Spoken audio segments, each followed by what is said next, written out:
s'éloigne de nous au nom de Jésus-Christ. Alléluia. Que le Seigneur prenne tout le contrôle de ce moment et que tout soit sous son autorité, sous son contrôle, sous sa puissance. Amen. Amen. On prie le Seigneur afin qu'il bénisse ce moment, le prédicateur, l'auditoire et l'atmosphère, le local, au nom de Jésus-Christ.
Très inspiré aujourd'hui.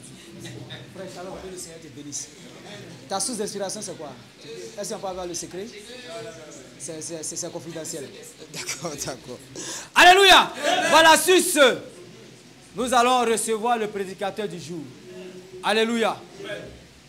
La Bible dit que le Seigneur fait toutes choses pour un but.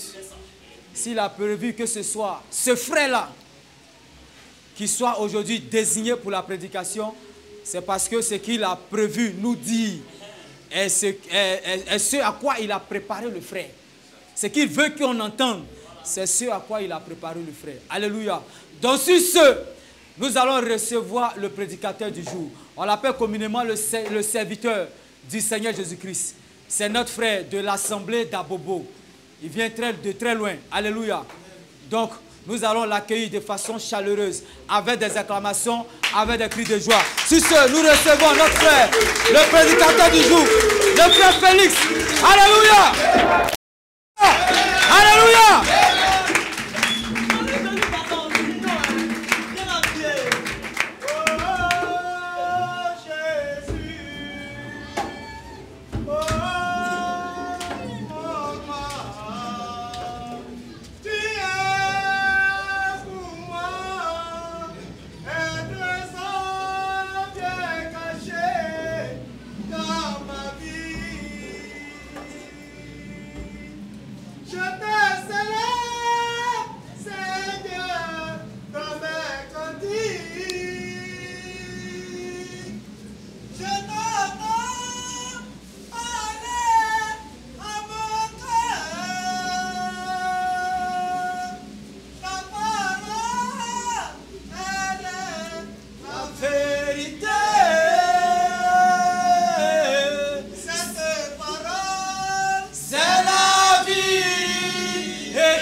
Abat les faux enseignements. Abat les lever.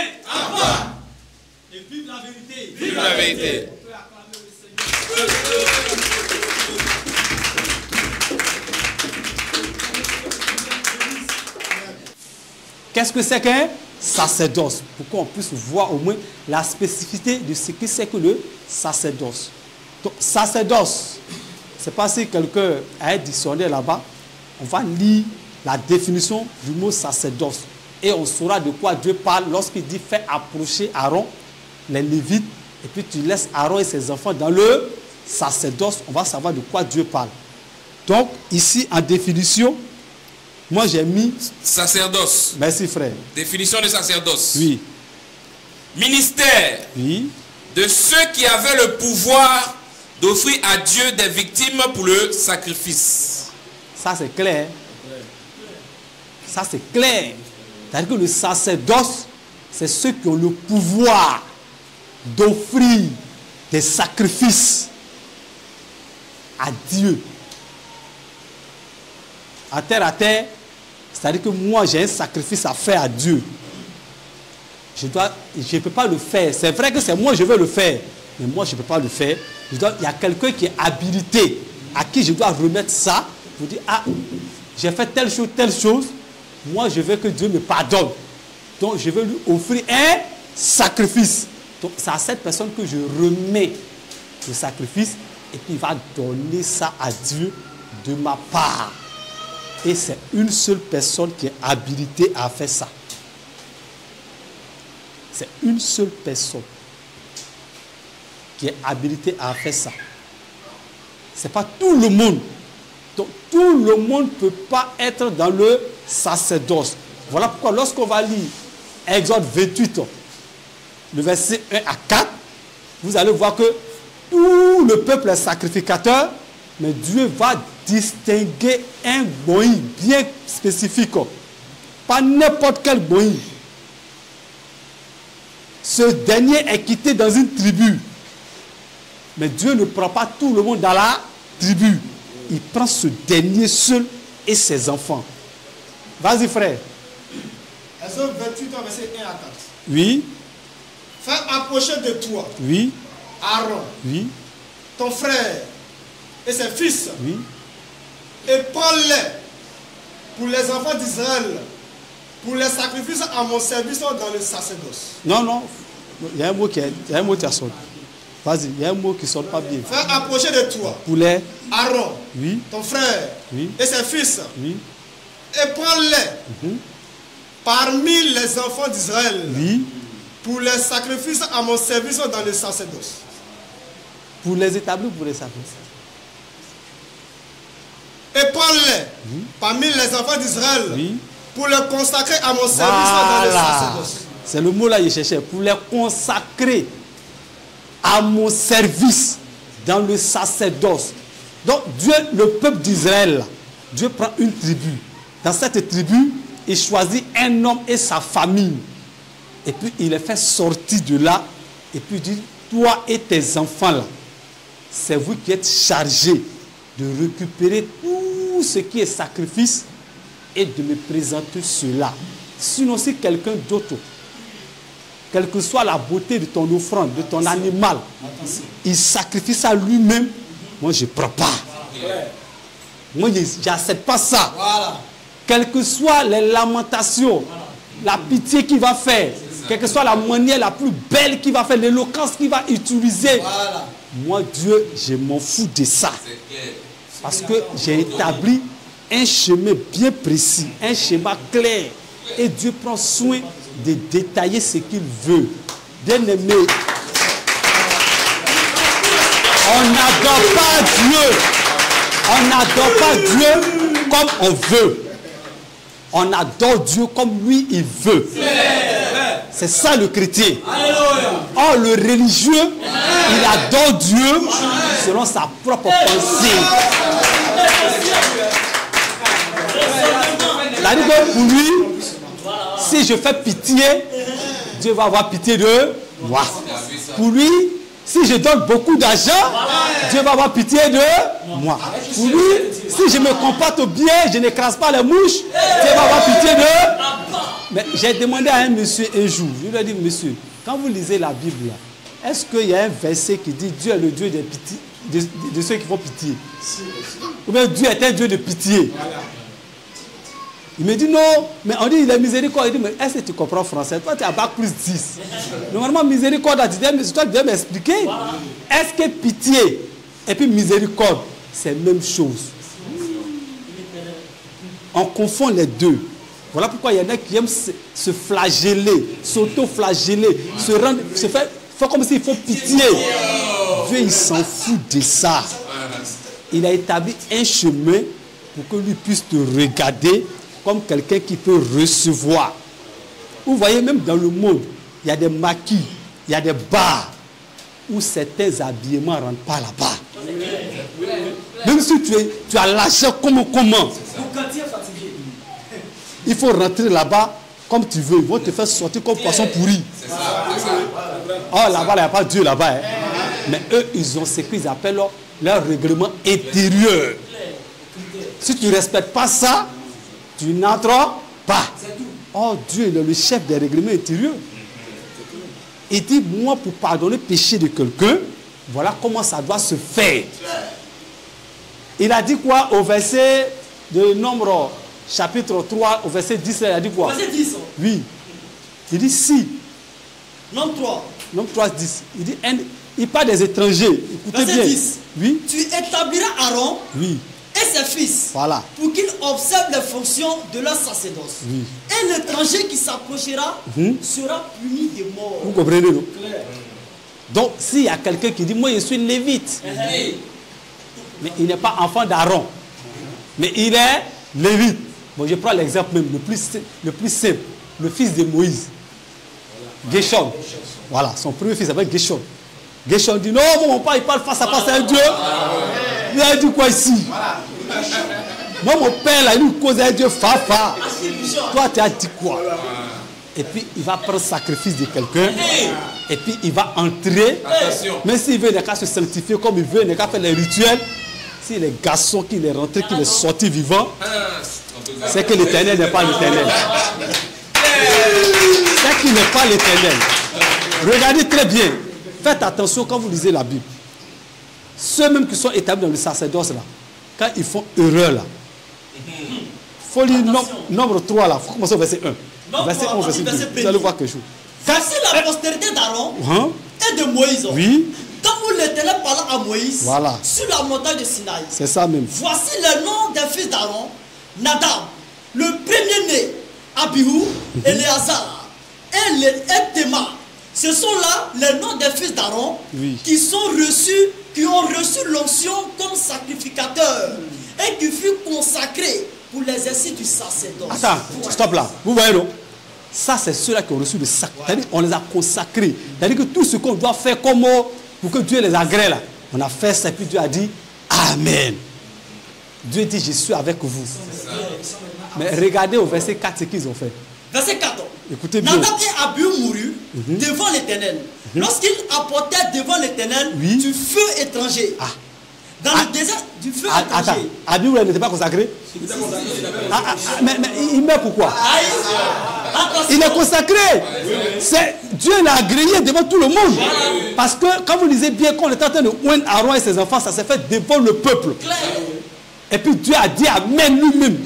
Puisqu'ils entendaient la voix de Dieu. Vous comprenez? Mais ce dernier qui est consacré par Dieu là, on dit il a envoyé un feu quoi? Nadab et Abihu moururent devant l'Éternel lorsqu'ils apportaient devant l'Éternel du feu étranger. Vous comprenez? C'est-à-dire que quand vous rentrez dans la tente d'assignation là, ceux qui lisent bien ils savent de quoi je parle. Dans la tente d'assignation, il y avait un feu qui ne devait jamais s'éteindre. Parce que les sacrificateurs devaient prendre soin de ce feu. Ce feu-là, c'est Dieu même qui a allumé ça. Donc, c'est lui qui a allumé ce feu. Donc, il demandait aux gens, aux sacrificateurs, votre rôle là, entretenez le feu pour ne pas que ça s'éteigne. C'est qu'ils sont de dire, ceux qui ont le Saint-Esprit, c'est-à-dire ceux qui sont les aigres, vous voyez de quoi je parle. Parce que il y a un monsieur qui en a parlé dans la Nouvelle Alliance. Voilà. Il dit de ne pas attrister quelque chose. N'attristez pas quelque chose. Vous comprenez? Donc ce feu était là. Et le monsieur, il se lève. Il se lève. Il dit non. Oh bon. il n'a pas pris soin. Lui et son frère n'ont pas pris soin. Voilà. Il entre, il constate que le feu est éteint. Frère, si c'est éteint là, allez voir votre papa. Le vieux est souverain sacrificateur. Ah, le vieux, on n'a pas fait attention, mais feu là, c'est éteint. Et il y a certains comme ça. Hein. Ils pêchent, tu es chrétien, tu as commis une faute. Au lieu de te lever pour aller voir ton prédicateur pour dire qu'il est Dieu. Affaire là, c'est gâté. Hein. Il dit non, il faut laisser, ça ne fait rien. Moi, il y a la vie éternelle. Voilà, moi, je suis. Oh, il y a la sécurité, du salut. Non, ça, c'est rien. Même si je veux, je fais encore. Frère, ce n'est pas parce que tu es consacré. Ce n'est pas parce que tu as reçu l'onction, l'approbation de Dieu. Ça va te donner ce qu'on appelle le libertinage. Tu ne s'amuses pas avec ça. Il est saint. Et il faut que celui qui lui est consacré à lui demeure aussi saint. On n'a pas de rester, on dit de demeurer. C'est un état perpétuel. Donc tu dois toujours être en quête de la sanctification. C'est vrai que la sanctification ne donne pas la vie éternelle, mais la sanctification fait partie du caractère et du comportement de celui qui est à la vie éternelle. Ce n'est pas parce que tu as la sûreté de ton salut, tu vas te permettre la débauche. Le chrétien ne vit pas dans la débauche. Ceux qui disent toujours, non, ça là, ça ne va pas en enfer. Même si je mets au milieu de tes... Non, frère, il ne faut pas dire ça. On ne devient pas manguier pour produire goyave. Tu es manguier, ce sont des mangues qui doivent sortir de toi. C'est tout. Il ne faut pas penser que comme tu as la sûreté du salut, comme le salut ne se perd pas, donc je peux vivre n'importe comment. Bien aimé, la Bible dit, une bonne réputation vaut mieux qu'un parfum de bonne odeur. Tu es chrétien, il faut que ta pensée, comme ton comportement, soit des choses agréables. Tu aspires à ces choses qui sont dignes de louange. Là, les gens, quand ils te voient, ils respectent ton Dieu. Ils respectent ton Dieu. Abihu et Nadab ont commis une erreur. Au lieu de chercher à aller voir leur père, ou bien même Moïse, pour régler cette affaire, ils ont voulu le faire par eux-mêmes. Leur fin, c'était la mort.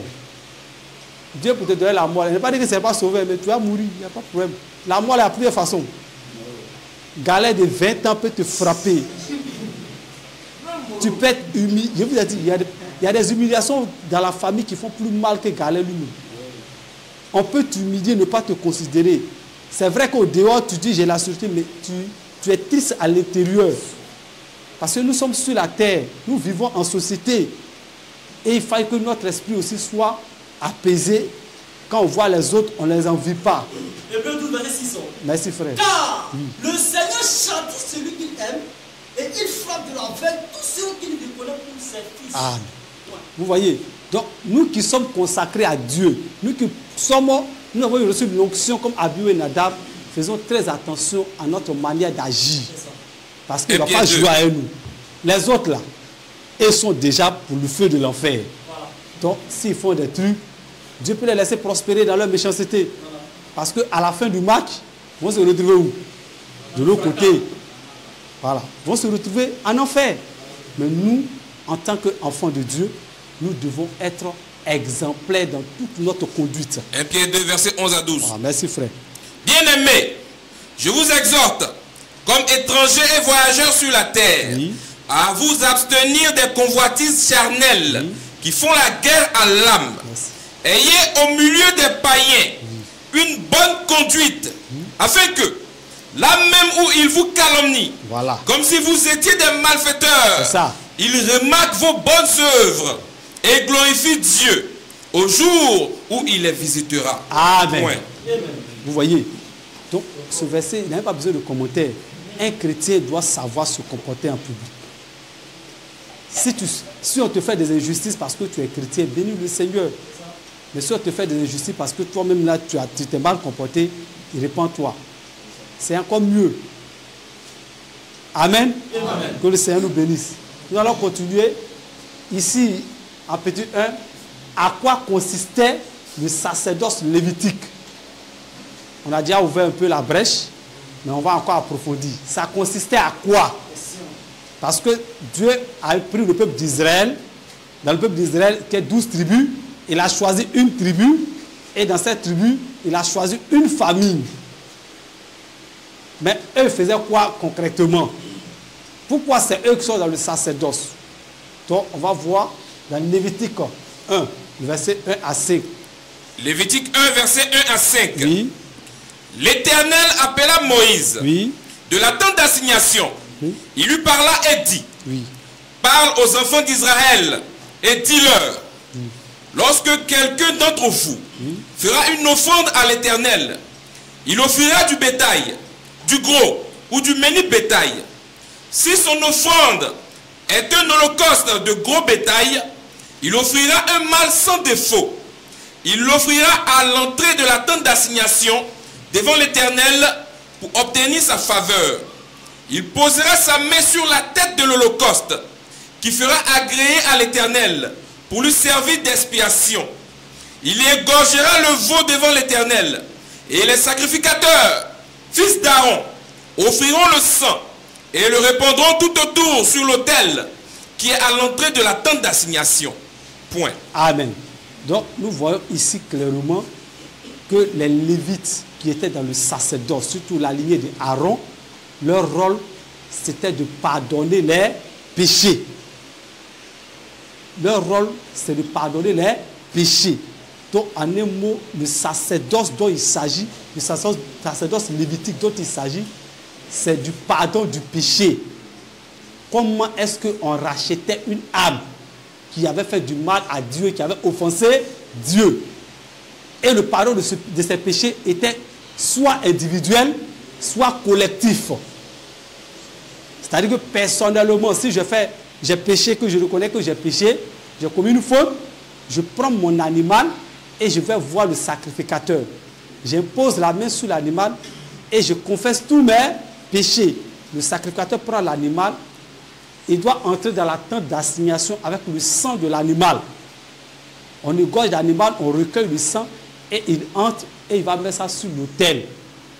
Pour moi, c'est comme ça mon péché était pardonné. Maintenant, Lévitique 16, verset 34, dit quoi? Lévitique 16, verset 34. Oui. Ce sera pour vous Oui. une loi perpétuelle. Oui. Il se fera une fois Oui. chaque année Oui. l'expiation pour les enfants d'Israël. Voilà. Merci. À Vous voyez? cause de leurs péchés. Voilà. Vous voyez, ça encore, le sacrificateur faisait ce qu'on appelle l'expiation collective. Vous voyez, non? C'est-à-dire que tout le peuple se rassemble, on choisit un seul animal, chaque chef de famille vient, chaque chef de tribu, on impose la main à l'animal et on confesse le péché de sa tribu. Et puis le souverain sacrificateur avec ses enfants qui font le service, prennent l'animal, ils vont l'égorger, ils prennent le sang et puis ils entrent. Mais ça se faisait une fois par an. Entre-temps, il y a des pardons collectifs, il y a des pardons individuels. Dans l'année, si moi j'ai péché 100 fois, que j'ai l'argent, je vais. Pourquoi il faisait le pardon collectif? Parce qu'il peut arriver qu'il y a certains membres de la tribu qui n'ont pas les moyens. Donc lui-même, durant tous les 12 mois, là, peut-être lui-même là, il a stocké péché sans pardonner jusqu'à il est fatigué. Vous voyez, donc Dieu, sachant les choses avant les hommes, il a prévu une porte de sortie pour ces derniers. Vous voyez, donc le sacerdoce lévitique consistait au pardon du péché individuel comme collectif. Voilà le sacerdoce. C'est ça qu'on appelle le sacerdoce lévitique. Donc quand on parle de sacerdoce, vous voyez que quand vous allez lire le mot sacerdoce maintenant dans Hébreu, vous allez savoir de quoi il s'agit. Parce que la plupart de ceux qui disent que la femme peut enseigner, la femme peut être pasteur, c'est sur Hébreu 7. Ils se basent pour dire il y a changement de loi, donc il y a changement de sacerdoce. Mais ils ne savent même pas de quoi ils parlent. Ils ne savent pas c'est quoi le sacerdoce. Voilà pourquoi ils parlent. Parce que le sacerdoce lévitique là, le voici ici. On va voir en grand 2. Qui sont ceux qui étaient habilités à exercer dans le sacerdoce lévitique? Parce que Dieu n'a pas laissé les gens dans l'ignorance. Il a montré les choses claires pour que toi, son enfant, tu ne fasses pas l'erreur que font les autres. Le sacerdoce lévitique, là, que sont ceux qui étaient habilités. On a vu que c'est Aaron et ses enfants. Mais Aaron, là, est-ce que c'est écrit que lui, il fait un seul groupe d'enfants? Puisque dans un homme, il y a les cellules X, et puis il y a les chromosomes aussi Y. Donc il y a garçon et puis il y a femme. Donc si on dit Aaron et ses enfants, peut-être quand ils ont dit ses fils, il y en a qui vont dire, oh, ses fils là. Quand il y a un garçon parmi 100 filles, on dit il. Donc là, c'est échappé là-bas. Mais je vous ai dit que notre Dieu est un Dieu de précision, pour éviter la confusion. Donc on va vérifier, est-ce que Dieu a donné des consignes précises et concises par rapport à ceux qui sont habilités à exercer le sacerdoce. Donc on va prendre le livre de Nombre chapitre 18. À partir du verset 1er. Voilà. L'Éternel dit à Aaron, oui. Toi et tes fils et la maison de ton père avec toi, vous porterez la peine des iniquités commises dans le sanctuaire. Voilà. Toi et tes fils avec toi, vous porterez la peine des iniquités commises dans l'exercice de votre sacerdoce. Fais aussi approcher de toi tes frères, la tribu de Lévi, la tribu de ton père, afin qu'ils te soient attachés et qu'ils te servent. Lorsque toi et tes fils avec toi, vous serez devant la tente du témoignage. Ils observeront ce que tu leur ordonneras et ce qui concerne toute la tente. Mais ils ne s'approcheront ni de tes ustensiles, ni de tes ustensiles du sanctuaire, ni de l'autel, de peur que vous ne mouriez, eux et vous.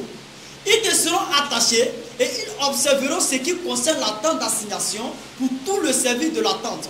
Aucun étranger n'approchera de vous. Vous observerez ce qui concerne le sanctuaire et l'autel, afin qu'il n'y ait plus de colère contre les enfants d'Israël. Voici, j'ai pris vos frères et les Lévites du milieu des enfants d'Israël. Donnés à l'Éternel, ils vous sont remis en don pour faire le service de la tente d'assignation. Toi et tes fils avec toi, vous observerez les fonctions de votre sacerdoce pour tout ce qui concerne l'autel et pour ce qui est en dedans du voile. C'est le service que vous ferez. Je vous accorde en pur don l'exercice du sacerdoce. L'étranger qui approchera sera mis à mort. L'Éternel dit à Aaron, voici, de toutes les choses qui consacrent les enfants d'Israël, je te donne celles qui me sont offertes par élévation. Je te les donne à toi et à tes fils. Non, à toi et, c'est verset combien? À tes fils, verset 8. Voilà, vas-y. Verset 8. À toi et? L'Éternel dit à Aaron, oui. Voici de toutes les choses que consacrent les enfants d'Israël. Je te donne celles qui me sont offertes par élévation. Je te donne à toi et à tes fils comme droit d'onction pour une loi perpétuelle. Vous voyez, c'est clair. Ici, Dieu, il est clair. Il dit, afin de sacerdoce là, les Lévites là, vous servez Aaron. Ce que Aaron va vous dire, et Aaron et ses enfants vont vous dire, vous allez faire. C'est vrai que j'ai choisi la tribu de Lévi, mais vous faites, je vous donne vous à Aaron. Donc vous êtes en dehors du temple. Aaron et ses enfants, tout ce qui est dans le temple là, ça c'est votre droit. Mais Aaron, toi et tes fils, c'est ce que vous devez faire là-bas. Donc ça veut dire que si on apporte un animal pour le sacrifice, un Lévite peut le réceptionner. Mais il ne peut pas égorger. Il ne peut pas égorger. Vous comprenez? C'est les enfants d'Aaron, puis Aaron lui-même, qui peuvent égorger, puis prendre le sang, et puis entrer. Parce que tant que le sang n'est pas encore entré là, il n'y a pas pardon de péché. Comprenez très bien la pression que Dieu fait. Il dit les Lévites sont au service d'Aaron et ses enfants. Ses fils du moins. Tout ce qu'on va envoyer comme don. Même, il dit même des dons même par pensée. C'est-à-dire que tu as souhaité. Ah, moi si Dieu me donne ce travail, en tout cas, moi je vais lui faire un don. Il dit ce que tu viens de dire, lui Dieu il cautionne ça, il faut aller donner ça à Aaron et ses enfants. Maintenant, remarquez bien, c'est Aaron et ses fils. Mais pour ne pas qu'on fasse l'amalgame, qu'est-ce qu'il dit au verset 11? C'est ce que j'ai dit. Notez bien, notez bien. Regardez bien ce qu'il dit à propos des filles d'Aaron. Puisque Aaron avait seulement il n'avait pas seulement que des garçons, il avait des fils et des filles. Mais pour que Dieu nous montre que ces filles n'ont pas droit au sacerdoce, écoutez ce qu'il dit au verset 11. Nombre 18, verset 11. Oui. Voici. Oui. Voici encore ce que t'appartiendra. Voilà. Tous les dons que les enfants d'Israël présenteront par élévation et en les agitant de côté et d'autres, je te les donne à toi, à tes fils et à tes filles avec toi, par une loi perpétuelle. Quiconque sera pur dans ta maison en mangera. Voilà. Point. Quand il s'agit de dons, écoutez très bien, quand il s'agit de quoi? De dons. Tous les dons que les enfants d'Israël présenteront par élévation et en les agitant de côté la et nature d'autres. du don. Si tu as fait par pensée, par vœu, par quoi, par engagement, les filles là, elles sont concernées. Or, si les filles sont concernées, c'est que les hommes aussi sont. C'est la même chose avec votre Joël 2:28. C'est la même chose avec votre Joël 2:28. Parce que là, il s'agit de dons. Donc, toute l'assemblée est concernée. Mais quand il s'agit du sacerdoce, il dit Aaron et ses fils. Et il va encore plus loin, il prend le temps même de citer le nom de ses fils. Pour ne pas qu'on fasse erreur. Parce qu'on ne sait jamais, peut-être Aaron a fait un enfant dehors, on ne sait pas. Voilà. Donc, Dieu prend le soin de donner le nom des enfants d'Aaron qui sont consacrés dans le sacerdoce avec lui. On va faire un petit crochet. Voilà, ça, si peut-être Dieu fait un jour, on va en parler. Il faut lire Exode 28, 1 là. Exode 28, verset 1er. Oui. Fais approcher de toi Aaron, ton frère et ses fils, et prends-les parmi les enfants d'Israël pour les consacrer à mon service dans le sacerdoce. Aaron et les fils d'Aaron, Nadab, Abihu, Éléazar et Itamar. Attention, c'est bon. Vous voyez ça? Dieu ne cite pas les trucs cadeaux. Il ne fait pas quelque chose cadeau. Quand il parle, c'est qu'il y a nourriture dedans pour ses enfants. C'est qu'il y a il y a un remas dedans. Donc il faut voler un peu haut pour comprendre. On va recommencer. Comptez avec moi. Combien de personnes Dieu est en train de citer qui doivent être établies dans le sacerdoce? Allons-y, frère. Exode 28, le verset 1er. On compte ensemble, hein? Fais approcher de toi Aaron, ton frère et ses fils, et prends-les parmi les enfants d'Israël pour les consacrer à mon service dans le sacerdoce. Aaron et les fils d'Aaron, Nadab, 2, Abihu, 3, Éléazar, 4 et Itamar, 5. Ça vous dit rien? Ça ne vous dit rien. Ça ne vous dit rien? Frère, prends-moi. Éphésiens 4, verset 11. Voilà, vas-y. Éphésiens 4, verset 11. Regardez bien. Vous pensez que Dieu, quand il dit les choses, parce qu'il est rassasié, il le dit. Il ne dit pas au hasard. Regardez bien ici. Vas-y, frère. Éphésiens 4, verset 11. Voilà. Et il a donné les uns comme apôtres, les autres comme prophètes, les autres comme évangélistes, les autres comme pasteurs et docteurs. Ça va bien. Vous voyez, voilà ça. Notre Dieu, c'est un Dieu. C'est un Dieu de...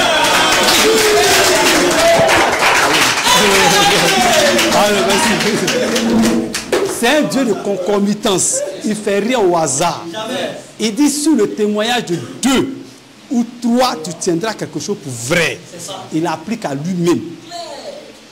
Tous les principes que Dieu a fixés pour l'homme, il se l'applique lui-même. Parce qu'il doit être le premier exemplaire pour qu'on le suive. Vous pensez qu'il était obligé de venir dans le ventre de Marie? Il est venu plusieurs fois en chair. Mais il doit venir racheter des êtres humains. Or, pour racheter quelqu'un, il faut être son parent. Il faut de même nature que lui. Ruth ne peut jamais être rachetée. Naomi ne peut jamais être rachetée si elle n'a pas un parent qui s'appelle Boaz. Il faut qu'elle ait un parent qui est Boaz. Voilà pourquoi pour racheter les êtres humains, il était obligé de se faire humain. et de naître comme un humain, de grandir comme un humain et de subir tout ce qu'un humain peut subir. Et puis maintenant, il va maintenant sauver cet humain. Parce que toi-même, de toi à moi, dis-moi, vrai, tu es en danger et puis c'est un dragon qui vient te sauver. Tu fais voir. C'est-à-dire qu'il y avait le feu derrière toi. Bon, il n'y a pas de feu, mais il y avait 2 bandits derrière toi. Ils ont machette en main. Un gourdin, il veut te tuer. Tu cours, lui qui veut te sauver, c'est un dragon. Mon frère, moi, il me retourne vers ceux-là. Peut-être eux là, au moins, ça peut dribbler le gourdin là, puis il veut fuir. Mais le dragon, c'est vrai, il n'est pas venu pour te tuer, mais pour te sauver. Mais sa vue fait déjà quoi? Dieu ne peut pas prendre la forme de n'importe quoi pour sauver l'être humain. Il prend ce qui peut te rassurer. Voilà pourquoi quand les anges viennent dans leur forme d'ange, le premier mot qu'ils disent, c'est pas Ikra. Et pas d'Ikra. Il a son aspect d'ange, avec toute la gloire, la puissance, la splendeur de Dieu autour de lui. Mais, frère, quand toi tu le vois, tu as quoi? Tu as peur. Toi, la première des choses qu'il va te dire, ne crains pas. Ne crains point. Luc 1. Ça, c'est Jésus-Christ. Vas-y, frère. Luc 1, Oui. verset 11. Oui. Alors un ange du Seigneur apparut à Zacharie et se tint debout à droite de l'autel des parfums. Oui. Zacharie fut troublé en le voyant, Oui. et la frayeur s'empara de lui. Mais l'ange lui dit, Oui. ne crains point, Zacharie. L'ange, il sait qu'il n'est pas venu en forme humaine, mais il est venu sous sa forme d'ange. Donc comme il est sous sa forme d'ange, frère, la gloire d'un ange, attention, attention, parce que l'ange il est pur, et tout ce qui est pur resplendit. Vous voyez, donc quand il arrive, tout le monde a peur, parce que la lumière n'est pas cette lumière habituelle qu'on connaisse. Apocalypse chapitre 1, Voilà. le verset 17. Voilà. Quand je le vis, j'ai tombé à ses pieds comme mort. Un gars qui dormait sur la poitrine de Jésus. Hein. Il dormait sur sa poitrine. On dit qu'il était le disciple le plus aimé de Jésus. Mais quand il dit quand je le vis. Ah, donc il savait que c'était Jésus. Mais l'aspect n'était plus le même aspect. C'était plus le même aspect là. Parce que là, il est à la droite du Père. Ça, il y en a aussi qui vont dire que Dieu a mis droite. Ils vont dire Dieu a mis droite. Quand tu ne comprends pas, il faut demander. On va t'expliquer. Dieu est là. Il a habilité des gens pour t'expliquer. Donc pose question, on va te dire droite là c'est quoi? Après c'est pour aller écrire que non, pour toi là il a 2 bras droits. Tu cherches quoi? C'est-à-dire que tellement tu vas être au-dessus du trône de Dieu, tu t'attribues des titres qui n'existent pas. Comment tu peux dire que tu as 2 bras droits?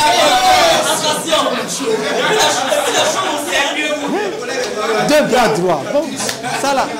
Au fait, bon, comme on dit dans la vie, quand tu rêves, il n'y a pas facture dedans. Donc il faut rêver gros. Donc on vous conseille ça. Mais sinon, nous, notre Dieu, l'argent le voit à la droite du Père. C'est-à-dire qu'il avait pris son aspect tout puissant. Là, c'est tenté, regretter. Tu t'amuses de mort. Voilà. Là, il n'a pas fait de dire non, l'agneau de Dieu. Non, là, tu t'es amusé là. Vous voyez les paroles qui sont sorties, vous avez vu les paroles qui sont sorties après. Quand je le vis, je tombais à ses pieds comme mort. Oui. Il posa sur moi sa main droite Voilà. en disant, Oui. ne crains point, je suis le premier et le dernier et le vivant. J'étais mort et voici, je suis vivant au siècle des siècles. Ça là, toutes ces paroles qu'il disait à Jean, c'est parce que quand il était sur terre avec Jean, il lui disait ces paroles. Donc quand Jean entend ça, il dit ah c'est lui. Ouf, j'ai eu peur. Sinon, c'est lui, c'est lui. Oh, Jean, il est juif. Ils savent que personne ne peut voir Dieu et vivre. Et vous allez voir dans la Bible, c'est comme ça, tout le monde, tous ceux qui ont vu Dieu se sont comportés. Ils disent, on est mort. On est mort aujourd'hui. Parce qu'ils sont au courant que personne ne peut voir Dieu. Dieu a dit à Moïse, un homme, si tu me vois, tu vas mourir. Il a même dit, quand il descendait sur la montagne, il dit, il faut leur dire, il faut s'approcher. S'il s'approche, celui qui touche, même animal qui touche la montagne, il est mort. Vous comprenez? Donc Dieu, quand il prend sa toute puissance, bien aimé, c'est terrible. C'est terrible. C'est un feu dévorant. Voyez? Donc, le Seigneur, il fait en sorte que nous, ses enfants, nous serons éclairés. Que nous ne partions pas d'à gauche à droite comme des brebis qui n'ont point de berger. Voilà. Lui, il est le souverain sacrificateur, le bon berger. Donc, il nous donne des instructions claires. Par rapport au sacerdoce, il est clair, c'est Aaron et ses fils.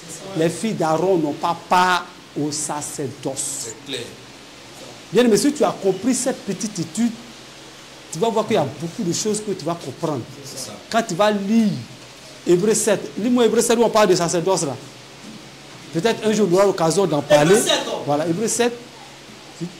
Il dit où il y a changement de loi, il y a changement d'ordonnance, changement de sacerdoce.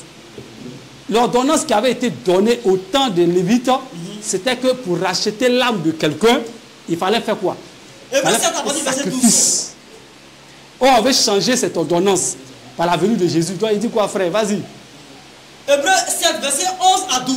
Oui. Si donc la perfection avait été possible par le sacerdoce lévitique, car c'est sur ce sacerdoce que repose la loi donnée au peuple, qui était encore besoin qu'il parût autre sacrificateur selon l'ordre de Melchisédek. Et non selon l'ordre d'Aaron, car le sacerdoce étant changé, nécessairement aussi il y a un changement de loi.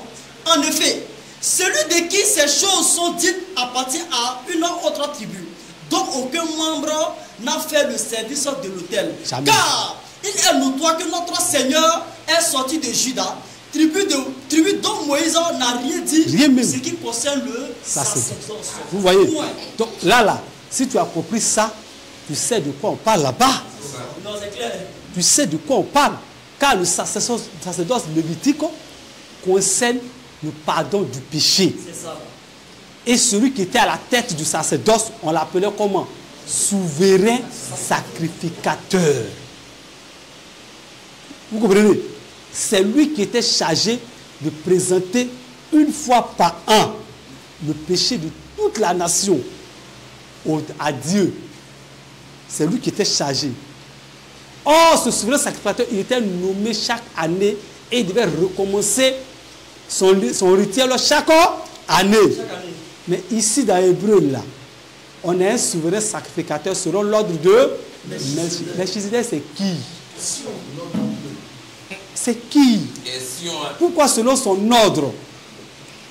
Parce que Melchisédek, selon Hébreu 1, Hébreu 7, verset 1er. Voilà.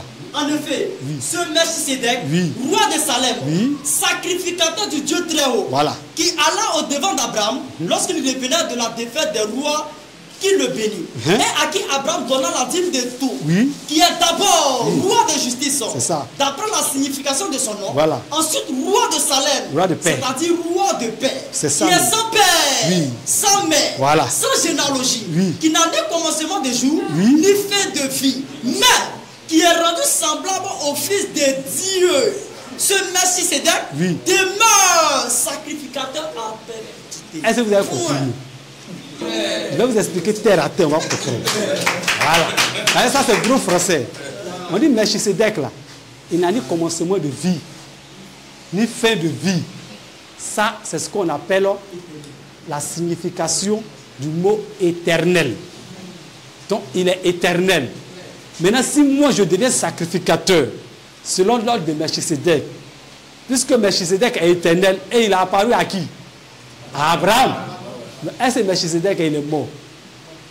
Il n'est pas mort. Mais on dit comme il n'est pas mort, il est rendu maintenant semblable à qui?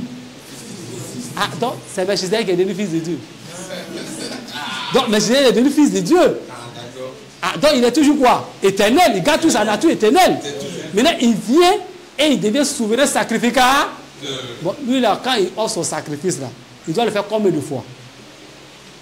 C'est une seule fois. Hébreu 9. Voilà. Vas-y.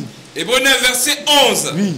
Mais Christ est venu comme souverain sacrificateur des biens à venir. C'est ça. Il a traversé le tabernacle plus grand et plus parfait, qui n'est pas construit de main d'homme, c'est-à-dire qui n'est pas de cette création. Et il est entré une fois pour toutes dans le lieu très saint, non avec le sang des boucs et des veaux, mais avec son propre sang, ayant obtenu une rédemption éternelle. Alléluia. Bon, quelqu'un qui est éternel, son sang est comment? Son sang est éternel. Donc si on sacrifice là, sans la tant que le monde n'est pas confus, on est dedans. On est dedans. C'est ça qu'on appelle la grâce. Le mot grâce, là, voilà la définition là, qui est là. Donc quand les religieux disent non, nous sommes sous le temps de la... Ils ne comprennent pas ce qu'ils disent. Ils ne savent même pas de quoi ils sont en train de parler. Nous sommes sous la grâce. Nous ne sommes plus sous la loi. Voilà la définition de la grâce. Et voilà la définition de la loi dont il s'agit ici. C'est comment racheter l'âme de quelqu'un dans le sacerdoce lévitique et comment racheter l'âme de quelqu'un dans le sacerdoce de Melchisédek. C'est les deux là qu'on appelle tant de la loi, tant de la grâce. Parce que sous la loi, pour que ton âme vive, il fallait que tu offres le sang. Sous la grâce, pour que ton âme vive, il faut toujours offrir du sang. Mais c'est la qualité du sang qui change. Voilà. Il y a un sang éphémère. Et puis voilà. Un shintok. Donc chaque fois que tu fais, il faut que tu refasses. Et puis il y a un sang éternel. C'est ça. Donc le sacerdoce d'Aaron et les sacerdoces lévitiques n'a pas pu nous permettre de faire ça une seule fois. Parce que vous voyez, Dieu, Dieu il nous aime. Il nous assure que le Seigneur il nous aime. Regardez bien, on doit prendre un animal. C'est parce qu'on n'a pas le temps. Si on allait détailler l'animal, il faut le conserver lui-même. L'animal ne doit pas faire pécher. L'animal doit le donner pour ton pardon là. Il ne doit pas pécher. Pourquoi il va le manger maïs des gens? Il faut bien le conserver. Donc d'abord même, lui va pardonner mon péché, mais lui-même encore il ne doit pas. Ah, frère, il y a tout de tout qui rend en ligne de compte. Maintenant, moi il ne travaille pas. Il ne veut pas payer animal. Il fait comment? Dieu a sciencé à tout ça là. Il a sciencé quand il dit bon, tiens, ça là. Moi-même, j'ai géré l'animal là pour les gens là. Moi-même là, c'est mieux que j'ai pour pas mes enfants là. Ah, tiens, ils souffrent trop. Il y en a qui se lèvent le matin à Abidjan ici là. Même dans le monde entier, il ne gagne même pas 1 euro par jour. Il a du mal à manger. Dieu a regardé tout ça là. Il dit ah, ça là, si je lui dis d'envoyer mon mouton. Bon, lui là même là, il est mort. Même quand il a diminué, il dit non, on peut envoyer des toutoureaux. Il dit bon, on va cesser à envoyer les toutoureaux. Les toutoureaux là au moins, c'est 100 francs, et 200. Toutoureaux là, les galeries là. Les galeries là, ils se sont fondus sur toutoureaux manquent. On ne gagne plus. Il y en a qui les chassent même. Et il y en a qui les maudits, il y a des maudits et ça va prendre beaucoup, puis ils vendent. Ah, les toutoureaux, on peut les trouver dans la brousse. Vous voyez? Mais il y en a qui faisaient commerce avec ça. Ils se vont attraper. C'est-à-dire qu'ils payent des gens qui vont attraper beaucoup et puis ils gardent. Or, le pauvre, il pouvait rentrer en brousse, gagner au moins 2 toutoureaux, prendre ça et puis aller gérer pour sa famille. Et puis lui, quand Dieu il a regardé tout ça, il a dit bon, on va mettre fin à ça. Moi-même, je vais donner l'animal. C'est l'animal qui va aller maintenant. C'est-à-dire que lui sera pour tout le monde. L'animal sera pour tous mes enfants. Donc quand il dit tout le monde, c'est trop dit. Voilà. Les enfants du voisin ne sont pas dedans. Voilà.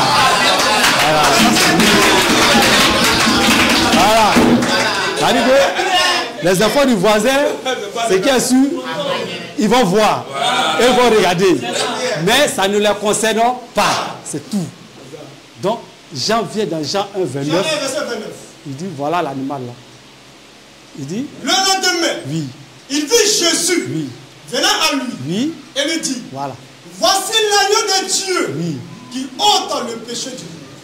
Or, c'est l'appellation qu'on donnait à l'animal qu'on devait remettre chaque année au souverain sacrificateur. L'agneau de Dieu. Cet animal, il était bien traité. Prenez soin de lui. Parce que c'est pour le pardon de qui? Du peuple. Or, pour Jésus, là, cet animal, tous les chefs de famille venaient et posaient la main à cet animal et confessaient le péché de leur tribu, de leur famille, avant qu'on le remette à qui? Au souverain sacrificateur. Or, pour Jésus, là, les gens ne pouvaient pas venir. Donc, comment il devait gérer ça? On l'a chicoté. On l'a frappé. Les passants viennent me battre. Nous l'avions tapé bas. Maintenant, pour représenter tous les chefs de famille de tribu, le Sanhédrin était là. Le souverain sacrificateur, les deux souverains sacrificateurs étaient là. Les imposteurs, ils étaient là. Il dit tuez-le et que son sang retombe sur nous. Mais ils étaient en train de confesser leurs péchés, que c'est eux qui tuent les prophètes. Ils étaient en train de confesser leurs péchés. Donc, ils ont remis le péché du peuple sur Jésus. Donc vous voyez que tout ce qui a été fait dans l'Ancien Testament, rien n'a été raté. Tout a été fait selon ce que Dieu a prescrit depuis le désert. Ils ont confessé leur péché sur Jésus. On l'a bien chicoté. Il a porté la peine des gens. Et il est allé sur le mont Golgotha. Et on l'a crucifié. Pour tout son sang est versé. Parce que Hébreux 9, 22 dit quoi? Hébreux 9, oui. Verset 22. Oui. Et presque tout, d'après la loi, oui. est purifié avec du sang. Oui. Et oui. sans effusion de sang, oui. il n'y a pas de pardon. Point. Vous voyez, dans le sacerdoce lévitique, il fallait que le sang coule sur l'autel pour qu'on reçoive le pardon de nos péchés. Sous la grâce, le sang a encore coulé. Seulement que la qualité du sang diffère. Il y a un sang éphémère pour le sacerdoce lévitique et puis il y a un sang éternel pour la grâce. Il suffit que tu croies que ce sang a été versé pour toi, tu es sauvé. Tu es sauvé. Tu n'as plus d'effort à fournir. Il suffit que tu croies que ce sang qui a été versé à Golgotha, c'est à cause de moi et mes péchés. Seigneur, je te crois. Automatiquement, tu es sauvé, tu es lavé de tes péchés. Merci frère. Car oui. Dieu a tant aimé le monde oui. qu'il a donné son Fils unique. Voilà. Afin que quiconque croit en lui voilà. ne périsse point, mais qu'il ait la vie éternelle. C'est simple. Quand on était ici, il y a eu la Covid, même le Covid là, ça dépend de quelle position tu te trouves pour appeler ça. Voilà. Ils ont fait vaccin de Covid. Ceux qui croyaient en ça là, ils sont allés se faire vacciner. Ceux qui ne croyaient pas là, ils ne sont pas partis. On a mis qui en prison? C'est la même chose là. Sang de Jésus, c'est déjà versé. Nous, on ne fait que vous informer. Comme à la télé, on informait que il y a un vaccin de Covid qui est disponible. Celui qui est d'accord, il se fait piquer. Celui qui n'est pas d'accord, il reste chez lui à la maison. Nous aussi, on vous dit encore, Jésus est mort pour vos péchés. Celui qui croit, il vient prendre son baptême et puis il est sauvé. On va l'enseigner, il va grandir de sa connaissance et quand le Seigneur va venir, on ira tous ensemble à sa rencontre. Vas-y, frère. Puis il a dit, oui. Allez par tout le monde oui. et prêchez la bonne nouvelle à toute la création. Oui. Celui qui croira oui. et qui se fera baptiser sera sauvé. Mais celui qui ne croira pas sera condamné. C'est tout. Donc on vous informe. Il y a encore le temps. Mais le temps qu'il y a là, c'est par rapport à toi à qui je parle aujourd'hui. Ce n'est pas par rapport à tout le monde. C'est aux enfants de Dieu que nous parlons. Car les brebis de Dieu entendent sa voix plus suivre. Rentre encore dans la bergerie. Viens sous le sang de Jésus et reçois le pardon de tes péchés. Tu prends ton baptême, le don de Saint-Esprit te sera donné. Dans le sacerdoce lévitique, il était destiné à Israël. Or, nous sommes Israël spirituel. Tout ce qui était physique pour eux est passé spirituellement pour nous. Donc, quand les gens se mettent à dire non, maintenant là, on ne fait plus sacrifice de bouc, frère, on ne fait plus sacrifice de. Vu nous, on sait qu'on fait plus pour les boucs, les bœufs. Mais nous, on sait qu'il y a un sacrifice qui a été fait. Nous, on sait qu'il y a un sang qui a été versé. Donc, qu'est-ce qui a changé? C'est l'ordonnance qui a changé. Sinon, le sacerdoce demeure. Mais l'ordonnance, c'est-à-dire que prendre un animal physique là, ça a changé. C'est un animal parfait. Dieu lui-même s'est produit et qui nous sauve. Voilà pourquoi, lorsque tu comprends c'est quoi le sacerdoce lévitique, tu comprends automatiquement l'œuvre que Jésus a accomplie à la croix. Tu la comprends perpétuellement. Parce que lui-même, il était l'agneau et lui-même, il était le souverain sacrificateur. Donc, ça veut dire qu'il ne pouvait pas rater ce qu'il voulait faire là. Il ne pouvait pas rater, il ne pouvait pas échouer. Parce que c'est lui qui est le commencement et puis c'est lui-même qui est la fin. Là, pour lorsqu'il est mort, il y a eu cette joie et cette conviction qu'il a communiqué à ses disciples. Je vais sortir le 3e jour. Et quand il est sorti, il a dit, le pardon, la repentance et le pardon du péché sera prêché quoi? En son nom. Et c'est dans ça que nous sommes. C'est dans ça que nous sommes. J'ai tenu à ce qu'on partage ça, parce que comme moi j'ai compris, vraiment ça m'a aidé. Ça m'a aidé dans la compréhension des Écritures. Ça m'a aidé dans la compréhension de plusieurs lettres. Surtout la lettre aux Éphésiens. Quand j'ai compris c'est quoi le sacerdoce, ça m'a permis de comprendre. J'ai dit, ah d'accord. Et ça m'a permis de ne pas faire beaucoup d'amalgames, comme le font beaucoup de religieux aujourd'hui, entre changement de loi, changement de sacerdoce, ils ne comprennent rien, ils disent des choses qui n'ont ni tête ni queue. Donc voilà pourquoi j'ai voulu partager ça avec vous, mes frères. J'ai voulu que vraiment, au point où nous sommes parvenus, moi et puis vous, nous marchons d'un même pas, nous avons une même compréhension des choses, afin de ne pas créer des querelles, des discordes entre nous. On va lire le verset de la conclusion. Ça, c'est le conseil que David, le grand David, celui que Dieu qualifie comme l'homme selon son cœur, il a donné à son fils Salomon avant de mourir. Et c'est le même conseil que je voudrais donner à tous ceux qui nous suivent et vous, mes frères qui êtes devant moi. Vas-y, frère. Conclusion. 1 Chronique 28:9. Et toi, Salomon, mon fils, connais le Dieu de ton père. Oui. Et sers-le dans un cœur dévoué et une âme bien disposée, car l'Éternel sonde tous les cœurs et pénètre tous les desseins et toutes les pensées. Si tu les cherches, il se laissera trouver par toi. Amen. Mais si tu l'abandonnes, il te rejettera pour toujours. Amen. Que le Seigneur nous bénisse. Donc, nous devons chercher à connaître notre Dieu. Parce que si tu ne connais pas Dieu, tu ne sais pas comment est-ce qu'on doit l'adorer, tu vas finir comme Nadab et Abihu. Il faut apprendre à connaître Dieu. On est tous des frères ici. C'est vrai que notre grand frère est là, mais si vous avez des questions, si vous avez des préoccupations, des choses qui vous semblent ambiguës, rapprochez-vous des anciens. Demandez-les. Parce qu'il y a plein ici, je vous assure, ils ont des ambiguïtés dans leur esprit, mais ils ont peur de s'exprimer. Ils ont peur de demander. On est ici, si je demande à combien de personnes ont le téléphone de d'autres frères, ils n'ont pas ça. Ils se croisent ici dimanche, on se sépare. Or, nous sommes une famille. Donc, on doit pouvoir s'entraider. Ceux qui connaissent mieux doivent s'approcher de ceux qui ne connaissent pas trop et leur expliquer les choses pour qu'on avance ensemble. Parce que si on avance, qu'on n'a pas les mêmes informations, frère, c'est toi qui vas te retrouver, venir chercher les autres. Hein. C'est toi qui vas te fatiguer encore. Donc, c'était pour qu'on puisse avoir au moins le même niveau d'information à propos du sacerdoce lévitique. Il n'est pas que quelqu'un demain vienne nous tromper. Donc, bien aimé, c'est tout ce que j'avais à partager avec vous. Vraiment que le Seigneur vous bénisse. Et j'espère que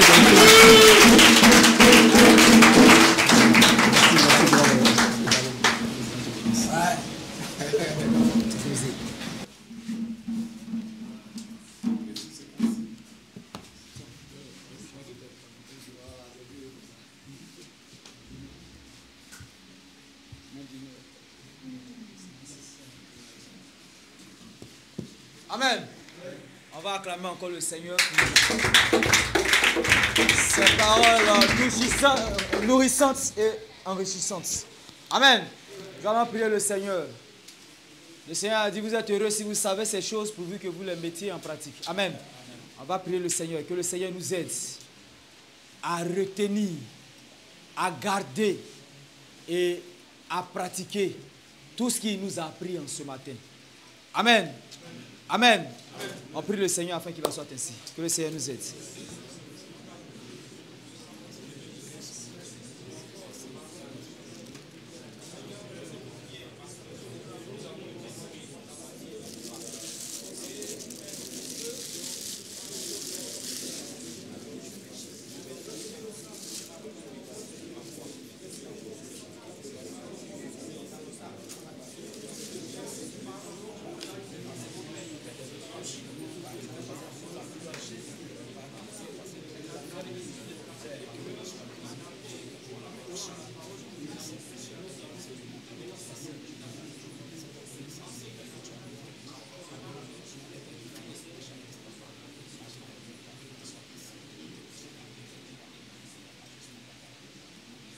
Amen. Nous allons prier pour bénir le nom de notre Seigneur pour l'instrument qui s'est utilisé en ce matin. Amen.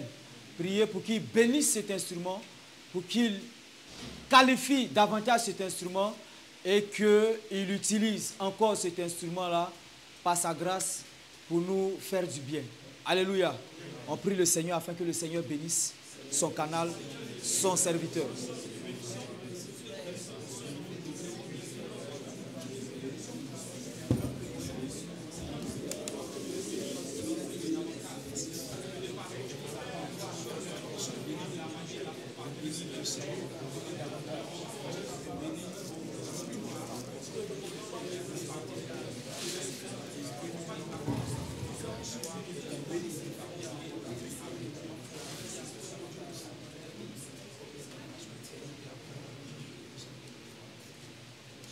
Amen. Voilà, sans plus tarder, nous allons passer au service des dîmes et offrandes ordinaires. Le groupe musical va conduire ce moment-là par un cantique. Nous allons venir faire les offrandes et payer les dîmes à notre Seigneur. Ô joyeux, bénissons le Seigneur. Chantons et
de l'offrande qui concerne le soutien à l'œuvre missionnaire.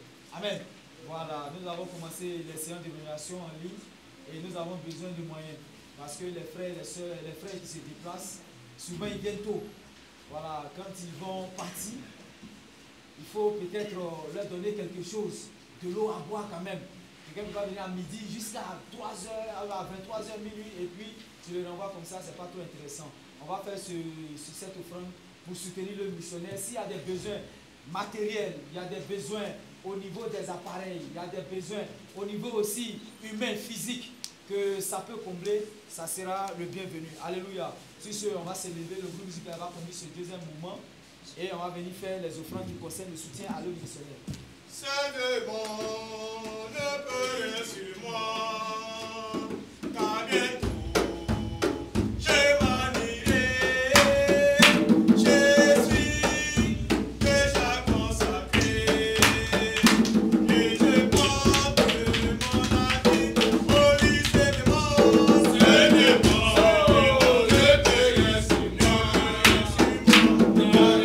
car bientôt je m'en irai.